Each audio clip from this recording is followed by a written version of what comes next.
These are not campfire tales, not fiction, not legends. These are three very true scary stories, so disturbing, so real, that people still whisper about them to this day.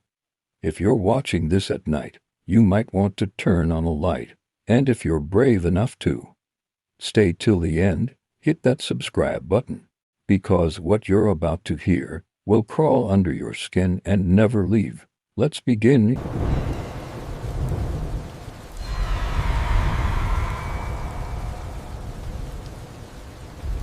In 2017, a teenage girl named Clara moved into her late grandmother's house after the funeral. It was an old, quiet home, the kind that creaked even when nobody moved. On her first night, she unpacked her things and noticed something strange: a tall antique mirror in the corner of her room, covered with a dusty sheet. Her mom told her never to touch it. But curiosity always wins, doesn't it?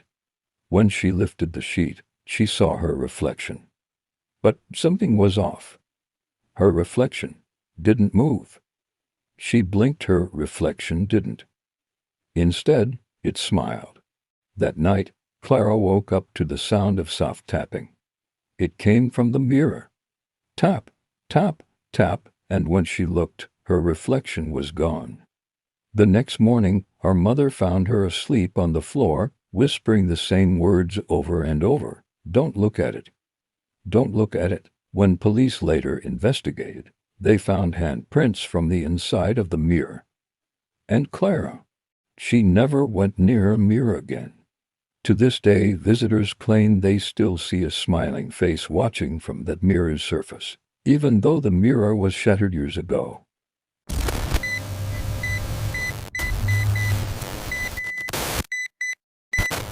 In 2004, a young nurse named Elaine worked the night shift in a small rural hospital.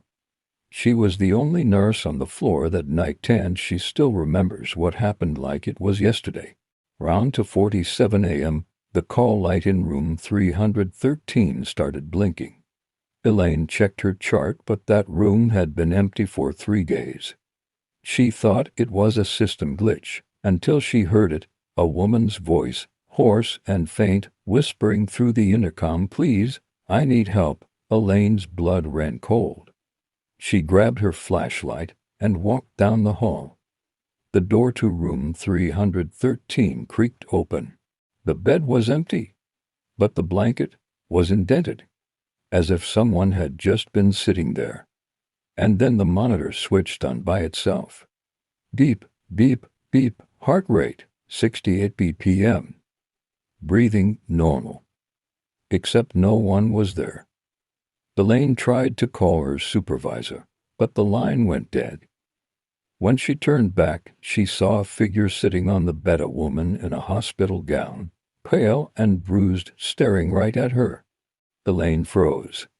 The woman smiled weakly and whispered, "They forgot to discharge me," and before Elaine could move, the woman vanished.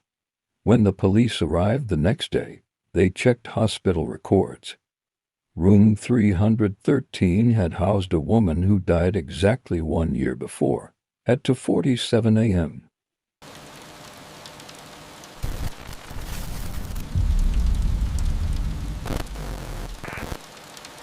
Mark was a delivery driver.